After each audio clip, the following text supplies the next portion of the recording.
Friends మీరు చూస్తున్నారు Telugu future vlogs. ఈ వీడియోలో మనం లావా బ్లేజ్ 3 5G ఈ మొబైల్కి సంబంధించిన ఫుల్ డీటెయిల్స్ అయితే చూద్దాము. లాంచ్ చేసిన కంట్రీ చూసుకుంటే మన ఇండియా కంట్రీలో లాంచ్ చేశారు. డేట్ చూసుకుంటే 12th సెప్టెంబర్ 2024 రోజు అయితే లాంచ్ చేయడం జరిగింది. ఓకేనా, ఇక ఫ్రంట్ సైడ్ ఏ గ్లాస్ యూజ్ చేశారో ఇన్ఫర్మేషన్ అయితే లేదు, కాకపోతే బ్యాక్ సైడ్ మాత్రమే గ్లాస్ని యూజ్ చేసామని అయితే వీళ్ళు చెప్తున్నారు అనమాట. బ్యాక్ సైడ్ వచ్చేసి ఇక దీంట్లో డిస్ప్లే సైజ్ చూసుకున్నట్లయితే 6.56 inches HD+ IPS LCD display ఉంటుంది. 90Hz డిస్ప్లే రిఫ్రెష్ రేట్ ఉంటుంది. ప్రాసెసర్ చూసుకుంటే మీడియాటెక్ డైమెన్సిటీ 6300 ప్రాసెసర్ ఉంటుంది. ఇక ర్యామ్ చూసుకున్నట్టయితే 6GB ర్యామ్ ఉంటుంది. 6GB వర్చువల్ ర్యామ్ సపోర్ట్ కూడా ఉంది దీనికి. ఓకేనా, అలాగే 128GB ఇంటర్నల్ స్టోరేజ్ ఉంటుంది. UFS 2.2 స్టోరేజ్తో వస్తుంది.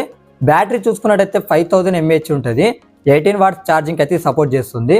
ఓకేనా, ఇది బడ్జెట్ మొబైల్ కాబట్టి మనం ఎక్కువ వాట్స్ని కూడా ఎక్స్పెక్ట్ చేయొద్దు, గుర్తుపెట్టుకోండి. మళ్ళీ 5000 mAh బ్యాటరీ అని చెప్పి తక్కువ వాట్స్ అనుకోకండి. సో ప్రైస్ కూడా తక్కువనే ఉంది. ఓకేనా, ఇక కెమెరా సెటప్ చూసుకున్నట్టయితే ఫ్రంట్ సైడ్ వచ్చేసి 8 మెగాపిక్సెల్ ఉంటుంది. అలాగే బ్యాక్ సైడ్ చూసుకుంటే డ్యూయల్ కెమెరా సెటప్ ఉంటుంది. 50 మెగాపిక్సెల్ మెయిన్ కెమెరా ఉంటుంది.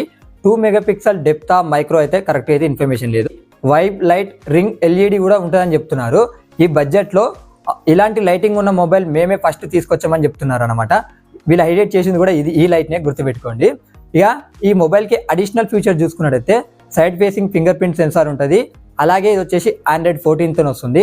ఇక్కడ వీళ్ళు ఏం చెప్తున్నారంటే దగ్గర మీకు స్టాక్ Android ఎక్స్పీరియన్స్ అయితే ఈ UIలో ఉంటుందని అయితే వీళ్ళు చెప్తున్నారు. డ్యూయల్ స్టీరియో స్పీకర్స్ ఉన్నాయి. 3.5mm ఆడియో జాక్ సపోర్ట్ కూడా దీనికి ఉందన్నమాట. ఇక ప్రైస్ చూసుకున్నట్లయితే ఇక్కడ ఒకటే model 6GB 128GB model price చూసుకున్నట్లయితే 9999 రూపాయలు పెట్టారు. ఇక్కడ వీళ్ళు ఏం చెప్తున్నారంటే లాంచ్ స్పెషల్ ఆఫర్స్ కింద ఈ ప్రైస్ ఉంటుందని అయితే వీళ్ళు ఇస్తున్నారు అనమాట.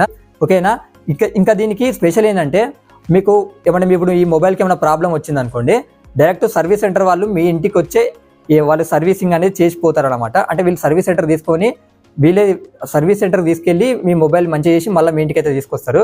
ఇది ఒక బెస్ట్ అని కూడా మనం చెప్పుకోవచ్చు అనమాట.